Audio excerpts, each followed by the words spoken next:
Ei pessoal, bom dia, boa tarde, boa noite, depende da hora que vocês estão me assistindo aí. Mais uma aula de Direito e Legislação Aplicada e hoje nós vamos falar sobre jornada de trabalho. Jornada de trabalho é aquilo que determina o tempo em que o empregado está à disposição da empresa. É o expediente, o tempo diário ou semanal que está previsto no contrato de trabalho para aquele profissional estar disponível para a empresa. A regra geral da jornada de trabalho está prevista na Constituição no artigo 7º, inciso 13. E na CLT, no artigo 58. Alguns tópicos de conversa, de dúvidas, vão surgir quando a gente fala de jornada de trabalho. Porque, por exemplo, uma pessoa vai falar, eu trabalho 8 horas diárias. E aí ela sai de casa, chega no serviço às 8 e vai sair às 18. Quando a gente vai contar, são 10 horas, né? Hoje a gente vai entender qual que é o tempo que é contado como jornada de trabalho e aquele que não conta. Vamos começar falando do intervalo. O intervalo é aquela pausa para alimentação, para descanso, em que todas as empresas que possuem mais de 6 horas diárias de jornada são obrigadas a garantir pro empregado. Tem que ser pelo menos 1 hora de descanso. Algumas empresas concedem 2 horas. E aí é esse esquema. Eu entro às 8, saio às 18, mas eu tenho 2 horas de almoço. Essas 2 horas não contam para jornada, tá? Agora, as empresas em que a carga horária diária são 6 horas para baixo, elas têm que disponibilizar apenas 15 minutos de intervalo. Inclusive, gente, se esse período de descanso não for respeitado, vai ser considerado hora extra. Então, a empresa vai ter que pagar aquela hora adicionado de 50% do valor da hora. Isso tudo está na apostila, tá? Inclusive, existem algumas categorias em que o intervalo pode ser inferior a 1 hora, mas isso tudo é exceção, vai estar lá na apostila. Tudo por acordo, convenção, sindicato. Horas extras. Nas horas extras, gente, nós podemos fazer até 2 horas extras diárias. E essas horas devem ser pagas com 50% a mais de valor do que 1 hora comum trabalhada. Horas de deslocamento. Gente, antigamente, essa hora de deslocamento era considerada hora da jornada. Para aqueles locais de difícil acesso, difícil deslocamento, era considerado e era pago. Porém, depois da reforma, não é mais considerado como tempo de jornada. Então, do seu caminho, da sua casa até o serviço, você não está contando o tempo da sua hora, né? Não é à toa que a gente bate ponto lá. Também temos um conceito que chama tempo à disposição. O que seria isso? Às vezes o funcionário está de muita boa vontade e ele quer ficar até mais tarde trabalhando, mas é uma escolha dele. O chefe não pediu, a empresa não solicitou. Então, não é considerado esse tempo que o empregado está lá a mais por vontade própria na hora do pagamento. Ele vai receber a carga horária normal dele. Inclusive, não só o tempo trabalhado. Às vezes a pessoa fica na empresa, não vou sair agora não, porque tá no horário de pico, vou esperar o trânsito liberar um pouco. Ou, festinha depois do expediente. Não, você não vai receber a mais pelo tempo que você ficou lá por sua vontade. Nem se o patrão não pediu para você ficar tempo a mais, você não vai receber a mais. A gente também tem um negócio que chama turnos ininterruptos. Isso acontece quando a jornada de trabalho precisa ser sem parar, entendeu? Então, normalmente acontece em siderúrgica, em trabalhos muito específicos, e aí é limitado pela legislação até 6 horas.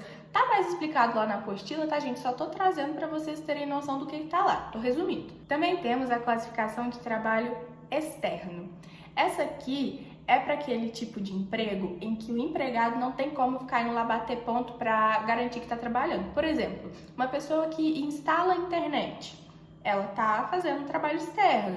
Uma pessoa que faz entregas, um motorista de caminhão, essa pessoa não tem como comprovar indo à empresa sempre. Então, vai ser uma classificação separada, que também vai estar estabelecido lá na carteira dele, que é uma classificação diferente da norma geral. A gente também tem a modalidade do teletrabalho, mas daqui a pouco eu explico essa para vocês, que ela é exceção.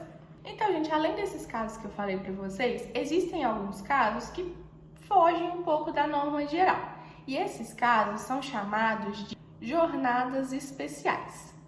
Vamos falar um pouquinho disso. A gente tem estabelecido na Constituição que a jornada máxima de trabalho são 44 horas semanais e 220 horas mensais. A gente tem vários tipos de classificações que fogem à norma geral, mas a gente tem algumas mais comuns. Vou trazer para vocês, por exemplo, aquelas pessoas que trabalham num turno superior a 8 horas diárias. Aqui é comum a gente ver em categorias muito específicas, uma pessoa que precisa trabalhar mais de 8 horas direto, por exemplo, um piloto de avião. Aí como é que funciona? A empresa precisa seguir o limite de horas mensais. A pessoa pode trabalhar mais de 8 horas seguidas? Pode, porque a categoria permite. Porém, essa pessoa vai ter o limite de horas mensais de 220. E aí isso a empresa precisa respeitar. Não tem como uma pessoa trabalhar 220 horas direto, né? Isso aí não tem como, né? Então ela vai ter o período de descanso dela, que vai ser de acordo com o contrato de trabalho estabelecido. Por exemplo, existem os plantões da jornada 12 por 36, que vai, se vocês fizerem as contas, algumas semanas você vai trabalhar mais, outras semanas menos, mas você vai permanecer com as 220 horas mensais. A gente também tem algumas categorias que, por convenção, não podem trabalhar mais que 6 horas diárias, por exemplo, ou 4 horas diárias. Existem essas situações, inclusive advogados, tá, gente?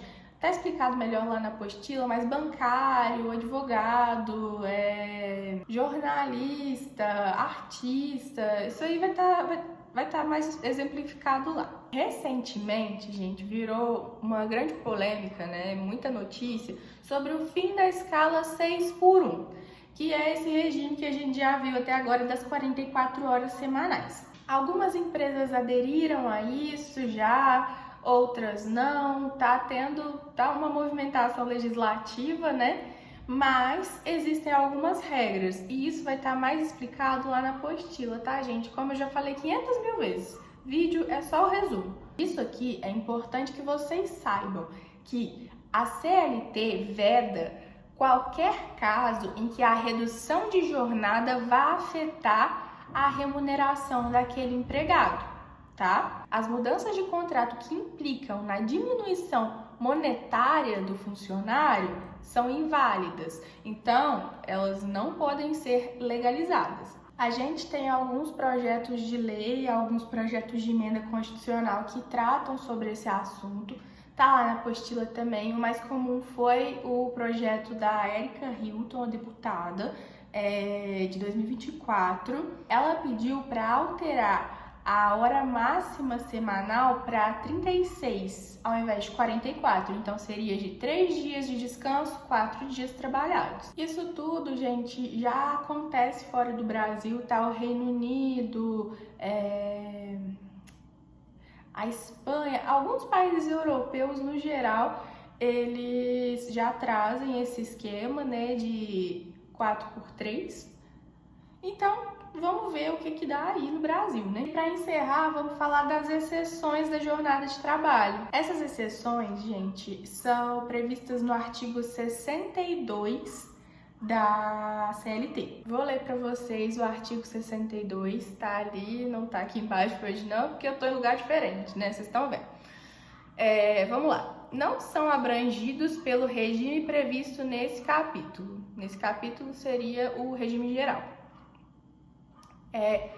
Inciso 1. Os empregados que exercem atividade externa incompatível com a fixação de horário de trabalho, devendo tal condição ser anotada na carteira de trabalho e previdência social e no registro de empregados. Esse aqui foi o que eu falei com vocês, né? As pessoas que fazem uma entrega, as pessoas que cabem internet, motorista de caminhão, etc. Inciso 2. Os gerentes, assim considerados os exercentes de cargo de gestão, aos quais se equiparam, para efeito disposto nesse artigo, os diretores e chefes de departamento ou filial. Ou seja, gerente, pessoas de confiança, em cargos de confiança, às vezes vão precisar fazer uma hora extra ali, e aí vai estar definido no contrato de trabalho como que vai funcionar a remuneração nesses casos. E inciso 3, os empregados em regime de teletrabalho. Deixa eu explicar para vocês a questão do teletrabalho.